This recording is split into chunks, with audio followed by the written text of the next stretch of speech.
നമസ്കാരം. ഇത് രാജീവാണ്, അർത്ത് Institute of മാനേജ്മെന്റിൽ നിന്ന്.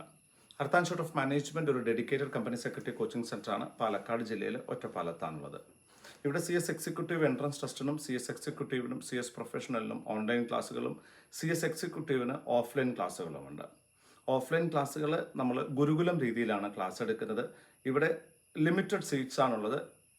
കംപ്ലീറ്റ്ലി റെസിഡൻഷ്യൽ ആണ്. ഇവിടെ വന്ന് താമസിക്കുന്ന കുട്ടികൾക്ക് താമസ സൗകര്യം നമ്മൾ അറേഞ്ച് ചെയ്ത് കൊടുക്കും. എക്സിക്യൂട്ടീവിന് നമ്മൾ ഡെഡിക്കേറ്റഡ് ആയിട്ടുള്ള 1-to-1 ഗുരുകുലം കോച്ചിങ് സെൻ്ററാണുള്ളത്.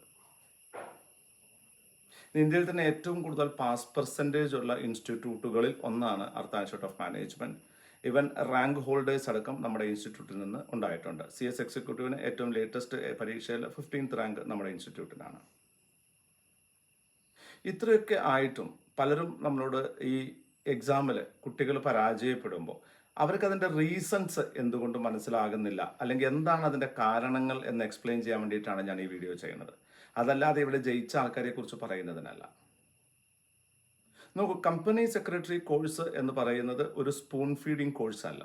അതായത് ആരെങ്കിലും ഒരാൾക്ക് നിങ്ങളെ പഠിപ്പിക്കാൻ പറ്റുന്ന കോഴ്സല്ല, നിങ്ങളെ സഹായിക്കാൻ മാത്രമേ ഇതിൽ പറ്റുള്ളൂ. കാരണം സെൽഫ് മോട്ടിവേഷനാണ് ഈ കോഴ്സിൻ്റെ ഏറ്റവും വലിയ ഹാർഡ് വർക്കും സെൽഫ് മോട്ടിവേഷനുമാണ് ഈ കോഴ്സിൻ്റെ ഏറ്റവും വലിയ ഇന്ധനം എന്ന് പറയുന്നത്. കാരണം നമ്മൾ ഈ പഠനത്തെ തന്നെ നമ്മൾ സമീപിക്കുമ്പോൾ, നമ്മൾ കുട്ടിക്കാലം മുതൽ നമ്മൾ പഠിത്തത്തെക്കുറിച്ച് മനസ്സിലാക്കാൻ ശ്രമിക്കുമ്പോൾ നമ്മൾ വിചാരിക്കുന്നത് ഒരു പുസ്തകത്തിലുള്ള കാര്യങ്ങൾ മനസ്സിലാക്കുക എന്നതാണ് പരീക്ഷ എന്നുള്ളതാണ്. ഏറ്റവും കൂടുതൽ പരാജയപ്പെട്ട കുട്ടികൾ ആക്ച്വലി സ്വയം പഠിക്കുന്ന കുട്ടികളാണ് പരീക്ഷയിൽ. ഇപ്പോൾ കമ്പനി സെക്രട്ടറി, CS എക്സിക്യൂട്ടീവ് ആവട്ടെ, CS പ്രൊഫഷണൽ ആവട്ടെ, പരാജയപ്പെടുന്ന കുട്ടികളിൽ മെജോറിറ്റി സ്റ്റുഡൻസും സെൽഫ് സ്റ്റഡി സ്റ്റുഡൻസ് ആണ്. ഇത് നമ്മുടെ ഒരു ട്രഡീഷണൽ ലേണിംഗ് തോട്ടിൽ നിന്നാണ് ഈ അബദ്ധം സംഭവിക്കുന്നത്. കാരണം ഒന്ന് ആലോചിച്ച് നോക്കൂ, കമ്പനി സെക്രട്ടറി അല്ലെങ്കിൽ ചാർട്ടേഡ് അക്കൗണ്ടൻസി പോലെയുള്ള പ്രൊഫഷണൽ കോഴ്സുകൾ സ്വയം പഠിക്കാൻ പറ്റുന്ന ഒരു കോഴ്സ് ആയിരുന്നെങ്കിൽ, അല്ലെങ്കിൽ സ്വയം പഠിക്കാൻ പറ്റില്ല എന്നല്ല ഞാൻ ഈ പറയുന്നതിൻ്റെ അർത്ഥം. സ്വയം പഠിക്കാൻ പറ്റും, പക്ഷെ അത്രമാത്രം സെൽഫ് മോട്ടിവേറ്റഡ് ആയിരിക്കണം. അത്രമാത്രം വിശദമായി വായിക്കാനും മനസ്സിലാക്കാനും ഉള്ള കഴിവുണ്ടായിരിക്കണം. ഡെയിലി ഒരു 3-4 ന്യൂസ് പേപ്പർ വായിക്കുന്ന ഒരാളായിരിക്കണം. ഇത്രയൊക്കെ കാര്യങ്ങൾ ചെയ്യുവാണെങ്കിൽ സെൽഫ് സ്റ്റഡി കൊണ്ട് സാധിക്കും, ഇല്ലെന്നൊന്നും പറയാൻ പറ്റത്തില്ല. പക്ഷേ ഈ ഒരു സെൽഫ് സ്റ്റഡിയിൽ എന്താ സംഭവിക്കുന്നത്, അല്ലെങ്കിൽ എന്താണ് ഇതിൻ്റെ ഒരു അബദ്ധം എന്ന് പറഞ്ഞാൽ, നമ്മൾ ഈ കോഴ്സ് പഠിക്കുന്ന സമയത്ത് ഇതൊരു അക്കാഡമിക് ക്വാളിഫിക്കേഷൻ അല്ല. അതായത് ടെക്സ്റ്റ് ബുക്കിൽ നിന്ന് തന്നെ ചോദ്യങ്ങൾ ചോദിക്കുമെന്നും ടെക്സ്റ്റ് ബുക്കിൽ എഴുതിയതുപോലെയുള്ള ചോദ്യങ്ങളെ ചോദിക്കുള്ളൂ എന്നും, അല്ലെങ്കിൽ അതായ ടോപ്പിക്കിൽ നിന്ന് ചോദ്യങ്ങൾ ചോദിക്കുകയുള്ളൂ എന്നും നമുക്ക് വിശ്വസിക്കാൻ പറ്റത്തില്ല. വിശ്വസിക്കാനല്ല, നമുക്കത് ഓർക്കാൻ പോലും പറ്റത്തില്ല. അങ്ങനെയൊന്നും ഉണ്ടാവില്ല. Most of the questions are coming from practical situations. Like you may be having a theoretical knowledge and അതെങ്ങനെയാണ് അപ്ലൈ ചെയ്യേണ്ടത് എന്ന രീതിയിലുള്ള ക്വസ്റ്റ്യൻസ് ആണ് വരുന്നത്. പിന്നെ കഴിഞ്ഞ വർഷങ്ങളിലെ ചോദ്യങ്ങൾ റിപ്പീറ്റ് ചെയ്യുന്ന സാധ്യതയേയില്ല. അത് വളരെ റെയർ ടു റെയറസ്റ്റ് കേസിലാണ് പഴയ ചോദ്യങ്ങൾ റിപ്പീറ്റ് ചെയ്യുന്നത്. ആ ടോപ്പിക്കുകൾ പലപ്പോഴും റിപ്പീറ്റ് ചെയ്യാറില്ല. അപ്പോൾ ആയതുകൊണ്ട് തന്നെ ഒരു ഡീപ്പ് ലേണിംഗ്, അതായത് നമ്മൾ പറയില്ലേ സെലക്റ്റീവ് സ്റ്റഡി കൊണ്ട് നമുക്ക് ഒരിക്കലും ഇത് പഠിക്കാൻ പറ്റില്ല. പലരും എന്നോട് പറയാറുണ്ട്, സാർ ഞാൻ സെൽഫ് സ്റ്റഡിയാണ്, ഞാൻ 3-4 കമ്പനികളുടെ ക്വസ്റ്റ്യൻ ബാങ്കുകളും സ്കാനേഴ്സും ഒക്കെ വാങ്ങിയിട്ടുണ്ട്, ഇതെല്ലാം വെച്ചുകൊണ്ടാണ് ഞാൻ പഠിക്കുന്നത്. ആക്ച്വലി അതെല്ലാം വളരെ നല്ലതാണ്, അല്ലെന്നല്ല ഞാൻ പറയുന്നത്. അതിലെല്ലാം കൊടുത്തിരിക്കുന്നത് ആ ചോദ്യത്തിൻ്റെ ഉത്തരമാണ്. പക്ഷെ നിങ്ങൾക്കൊരു പ്രാക്ടിക്കൽ ക്വസ്റ്റ്യൻ വരുമ്പോൾ അതിനെ ഫേസ് ചെയ്യാൻ നമുക്ക് പറ്റാത്തത്, എങ്ങനെ ഉത്തരം എഴുതണം. നോക്കൂ, അവരെല്ലാം അതിൻ്റെ ഉത്തരം പ്രിന്റ് ചെയ്ത് തരുമ്പോൾ എങ്ങനെയാണ് ഒരു കാൻഡിഡേറ്റ്, ഒരു സ്റ്റുഡൻറ് എങ്ങനെയാണ് ഉത്തരം എഴുതേണ്ടത് എന്ന രീതിയിലല്ല ആ ഉത്തരങ്ങൾ എഴുതിയിട്ടുള്ളത്. So that will help you to understand the answer for the question, but that will not help you to write an answer for the question. So എന്തിനാണെങ്കിലും if it is possible, try to learn from somebody. Arth Institute of മാനേജ്മെന്റിൽ നിങ്ങൾ പഠിക്കണമെന്ന് ഞാൻ പറയില്ല. കാരണം അർത്ത് Institute of മാനേജ്മെന്റിൽ അതിന് മാത്രം സീറ്റില്ല. ഞങ്ങൾ ആകെ 25 കുട്ടികളെ പഠിപ്പിക്കുന്നു. അതുകൊണ്ട് തന്നെ നിങ്ങൾ ഇവിടേക്ക് വരാൻ വേണ്ടിയിട്ട് ചെയ്യുന്ന വീഡിയോ അല്ല, നിങ്ങൾ പാസ്സാകാൻ വേണ്ടി ചെയ്യുന്ന വീഡിയോ ആണ്. കാരണം ഞാൻ നിങ്ങളെ ഈ കാണുന്ന ഓരോ കുട്ടിയും നാളെ കമ്പനി സെക്രട്ടറി ആകണമെന്ന് ആഗ്രഹിച്ചിട്ടാണ് ഞാൻ ഈ വീഡിയോ ചെയ്യുന്നത്. So your focus should be like learn from a person who already learned the things, അല്ലെങ്കിൽ experience the things. സോ ഒരു സ്റ്റഡി നല്ല ഒരാളിൽ നിന്ന് പഠിക്കാൻ ശ്രമിക്കുക. രണ്ട്, പുസ്തകത്തിലെ പഠിച്ചാൽ നിങ്ങൾക്ക് പാസ്സാകാൻ പറ്റുമോ എന്നുള്ളതാണ്. ഈ ചോദ്യത്തിന് ഉത്തരം ഞാൻ തന്നെ പറയാം. ഇപ്പൊ 2023 അല്ലെങ്കിൽ 2023 സിലബസ് മാറിയപ്പോൾ ആദ്യം പബ്ലിഷ് ചെയ്ത ബുക്കും 2024 ഫെബ്രുവരിയിൽ പബ്ലിഷ് ചെയ്ത ബുക്കും തമ്മിൽ വളരെ വ്യത്യാസമുണ്ട്.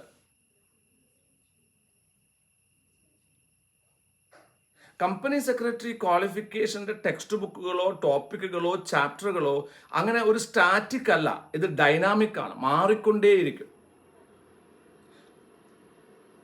അപ്പോൾ പുതിയ ടെക്സ്റ്റ് ബുക്ക് വേണം. പഴയ ടെക്സ്റ്റ് ബുക്ക് ഉണ്ട് സാർ, പഴയ വീഡിയോ ഉണ്ട് സാർ, പഴയ ക്ലാസ് ഉണ്ട് സാർ, പഴയ നോട്ടുണ്ട് സാർ, അത് വെച്ച് പഠിച്ചാൽ മതിയല്ലോ സാർ, അത് പോരാ സാർ.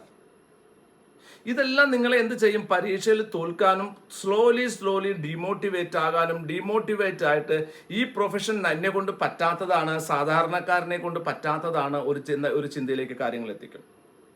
അങ്ങനെ എത്താതിരിക്കണമെങ്കിൽ മോസ്റ്റ് അപ് ടു ഡേറ്റ് ആയിട്ടുള്ള ടെക്സ്റ്റ് ബുക്ക് പഠിക്കുക. രണ്ട്, ഈ പ്രൊഫഷൻ പ്രാക്ടീസ് ചെയ്യുന്ന, ജോലി ചെയ്തിട്ടുള്ള, പഠിപ്പിച്ചിട്ടുള്ള ഒരാളിൽ നിന്നും പഠിക്കാൻ ശ്രമിക്കുക. മൂന്ന്, ഡെയിലി സ്റ്റഡി പ്ലാൻ നിർബന്ധമാണ്. ഇനിയിപ്പോൾ തോറ്റ കുട്ടികൾ അവർ പാകെ ടെൻഷൻ അടിച്ചിരിക്കുകയാണ്. ഇനി ഒരു അറ്റംപ്റ്റ് കൂടിയുള്ളൂ, പഴയ സിലബസിൽ ഞാൻ എന്താ ചെയ്യേണ്ടത്, പുതിയ സിലബസിലാണെങ്കിൽ പുസ്തകത്തിൽ ചാപ്റ്ററിൽ അവിടെ കണ്ടന്റ് മാറും, ഞാൻ എന്താ ചെയ്യേണ്ടത്.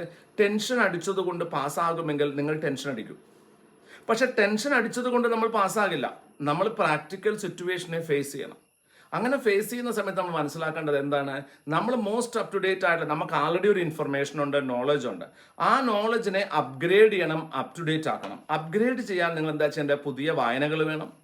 അപ് ടു ഡേറ്റ് ആകാൻ പുതിയ ടെക്സ്റ്റ് ബുക്ക് വായിക്കണം. ആ മാറ്റം മാത്രമല്ലേ ചേഞ്ച് ഉള്ളൂ. ഒരു സ്റ്റഡി പ്ലാൻ വേണം. ഡെയിലി എത്ര ചാപ്റ്റർ പഠിക്കുമെന്നും December 21 നമ്മുടെ ഫൈനൽ ഡിസൈഡിങ് ഡേ ആണെന്നും ഒരു തോന്നൽ നിങ്ങളുടെ മനസ്സിലുണ്ടാകണം. നാളെ നോക്കാം, അടുത്ത ആഴ്ച നോക്കാം, വെള്ളിയാഴ്ച നോക്കാം, ഓണം കഴിയട്ടെ, ക്രിസ്മസ് ഇങ്ങനെയൊക്കെ ആലോചിച്ച് കഴിഞ്ഞാൽ നമ്മൾ ഒരിക്കലും പഠിക്കില്ല. നമ്മൾക്ക് ഒരിക്കലും ഈ കോഴ്സ് കംപ്ലീറ്റ് ചെയ്യാൻ പറ്റില്ല. അന്നത്തെ ജോലി അന്നന്ന് കംപ്ലീറ്റ് ചെയ്യണം. Daily you should have a study plan. What are you going to study, what have you studied, what is the pending, what I'm going to do with the pending chapters. That you have to decide. If you really feel that this is very easy. ചിലരൊക്കെ പറയാറുണ്ട് ഞാൻ ഫ്ലൂക്കിന് പാസ്സായി. പക്ഷെ lottery ചിലരൊക്കെ അടിക്കാറുള്ളൂ, എല്ലാവർക്കും അടിക്കാറില്ല. അങ്ങനെ ഒരു ലോട്ടറിയെ കുറിച്ചല്ല ഞാൻ ചിന്തിക്കുന്നത്. ഒരു ഹാർഡ് വർക്ക് ചെയ്യുന്ന ഒരു സ്റ്റുഡൻറ്റ്, അയാൾക്ക് കമ്പനി സെക്രട്ടറി ആകണമെങ്കിൽ അയാൾ അപ് ടു ഡേറ്റ് ആകണം, അപ്ഡേറ്റഡ് ആയിരിക്കണം, അപ്ഗ്രേഡ് ചെയ്തിരിക്കണം, ഒരു സ്റ്റഡി പ്ലാൻ വെച്ച് പഠിച്ചിരിക്കണം. പറ്റുമെങ്കിൽ ഒരു പഠിപ്പിക്കുന്ന ആളിൽ നിന്ന് അല്ലെങ്കിൽ പഠിച്ച ഒരാളിൽ നിന്ന് ആ ചോദ്യങ്ങളുടെ ഉത്തരം മനസ്സിലാക്കാൻ ശ്രമിക്കണം. അതല്ലാതെ ഒരു ഷോർട്ട് കട്ട് ഉണ്ട് എന്ന് നിങ്ങൾ വിശ്വസിക്കുന്നത് തെറ്റാണ്. പലരും എന്നോട് ചോദിക്കാറുണ്ട്, സാർ ഒരു സ്റ്റഡി പ്ലാൻ തരൂ. ഒരു സ്റ്റഡി പ്ലാൻ ഒന്നും ഇല്ലെന്നേ. എന്ത് സ്റ്റഡി പ്ലാൻ ഞാൻ തന്നാലും നിങ്ങൾ അത് യൂസ് ചെയ്തിട്ടില്ലെങ്കിൽ what is the meaning of that?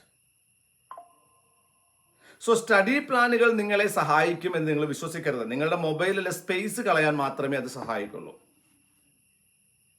എന്നാൽ ഒരു സ്റ്റഡി പ്ലാൻ കയ്യിൽ കിട്ടിയതിന് ശേഷം ഏതെങ്കിലും ഒന്ന് ബിലീവ് ചെയ്തിട്ട് അത് കറക്റ്റായിട്ട് യൂട്ടിലൈസ് ചെയ്താൽ നിങ്ങൾ ജയിക്കും. ആരും നിങ്ങൾ തോൽക്കുന്നതിന് വേണ്ടി സ്റ്റഡി പ്ലാൻ തരാറില്ല. അപ്പോൾ ആരുടെ സ്റ്റഡി പ്ലാൻ ആണെങ്കിലും ഏത് സ്റ്റഡി പ്ലാൻ ആണെങ്കിലും നിങ്ങൾക്ക് ഉപയോഗിക്കാം. But you have to implement it practically. So my friends, December 2024 വളരെ ഈസി ആയിട്ട് എടുക്കാതിരിക്കാൻ ശ്രമിക്കുക ഇപ്പം തന്നെ. അത് ആദ്യത്തെ പഴയ സിലബസിൽ എഴുതുന്നവരാണെങ്കിലും പുതിയ സിലബസിൽ എഴുതുന്നവരാണെങ്കിലും 6 മാസം ജീവിതത്തിൽ നഷ്ടപ്പെടുന്നത് വളരെ വലിയൊരു നഷ്ടമാണ്. So be serious, focus on your learning, up to date, upgrade. ഇത് രണ്ടും നിർബന്ധമാണ്. ടെക്സ്റ്റ് ബുക്ക് വായിക്കുക, അതിൻ്റെ ലോജിക്ക് മനസ്സിലാക്കാൻ ശ്രമിക്കുക, ഉത്തരം എഴുതി പരിശീലിക്കുക, എഴുതി പരിശീലിക്കുക. എന്തൊക്കെ അറിവുണ്ടെങ്കിലും 3 മണിക്കൂർ കൊണ്ട് പരീക്ഷ എഴുതാൻ സാധിച്ചില്ലെങ്കിൽ നിങ്ങൾ പരാജയപ്പെടും. So be focused. Setbacks are lessons to learn. പരാജയങ്ങൾ പഠിക്കാനുള്ള പാഠമായിരിക്കണം. പരാജയങ്ങളിൽ നിന്ന് പാഠം പഠിക്കണം. കമ്പനി സെക്രട്ടറി കോഴ്സ് പഠിക്കുന്ന സമയത്ത് ഒരു തോൽവിയോ 2 തോൽവിയോ ഒന്നും വലിയ പ്രശ്നമേ അല്ല. ഇതൊക്കെ സാധാരണയാണ്. അതല്ല പ്രശ്നം. അതിൽ നിന്ന് പാഠം പഠിക്കാത്തതാണ് ഏറ്റവും വലിയ പ്രശ്നം.